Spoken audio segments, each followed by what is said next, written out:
زیاتر از سروی مجاری راست میوانه که مه برز اندازیار هشام عبدالخالق بری پلان داننه لوزارت چاندنی دنباش برز از جوی کی دست بکم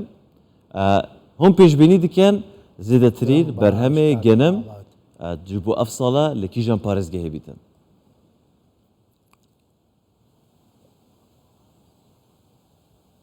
والله پیش بینی دکره با جوره روباری چندراو زیاتر پشتی سلیمانی زیاتر بیتن لحولیر دوم لاست هریم دوم حولیر بی سیم دهک. لبر وی سنوری اداره سلیمانی گورتره پارزگاه حلبزه و اداره گرمیان و اداره راپارین خودگری سنورکی فراوانتره و روباری چندراوی زیاتره. پروسه ورگرتنی گلمی جوتیاران با چه میکانیزمک دبید یعنی بهاو باشی لگل حکومتی نواندیل بهاو باشی لگل حکومت هریمی کردستان وردگرتیان راستوخو حکومت هریمی کردستان ام گلم وردگرتن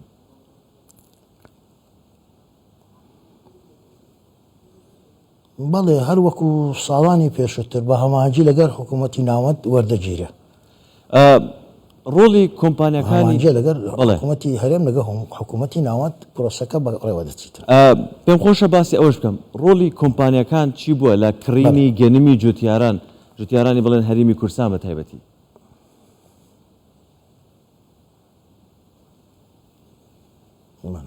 خوی راستی دا کمپانیا کان دو کمپانیا سرچی مانه وکو دیاره بالا من کمپانیا نا بازرگانی نزیاتر وی حکومی بن بالا براد جوتیار کان سر پشک دبن آیا رادستی گرمکانی رادستی سایلوی حکومت دکن یان رادستی سایلو کان او دو کمپانیا دکن زور باشه پیشبینی دکن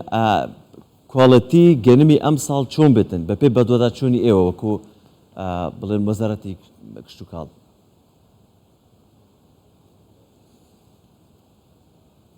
بله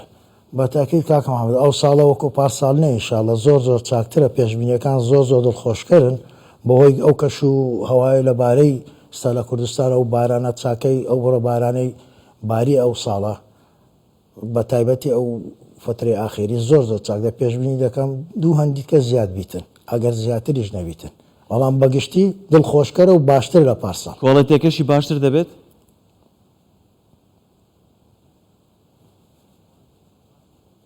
بتأكيد لبرو كشوايا كباران ساكا وأكيد فرضي أو جنمانا زياتر كمية وكواليتيشي بالتأكيد قبارو كواليتيشي بالتأكيد باشتر دبي أو جنمي عصاية بله أو جنمي كصالاني رابردو برهندرا بله بلا بنديا مودكرا بلا يعني بلا يكبو بلا دوبو بلا سيبو ببي بيش بيني إيوه كدلين أمثال باشتر دبيت وكواليتي باشتر دبيت توقع دكن سطا چندی پلیک و پلدو بيت يعني توقع دكن لسطا پنجا زياتر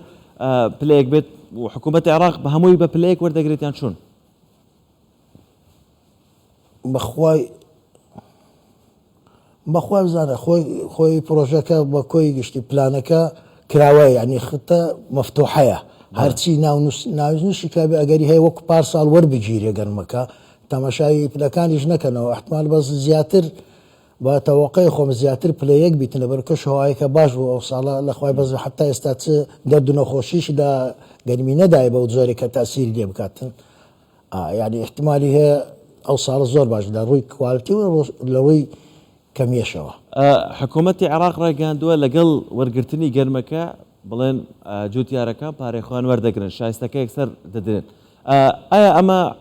جوتياراني هرمي كردستانيش دگريتا و يان بتنها بو نوراست خارج العراق دبيتن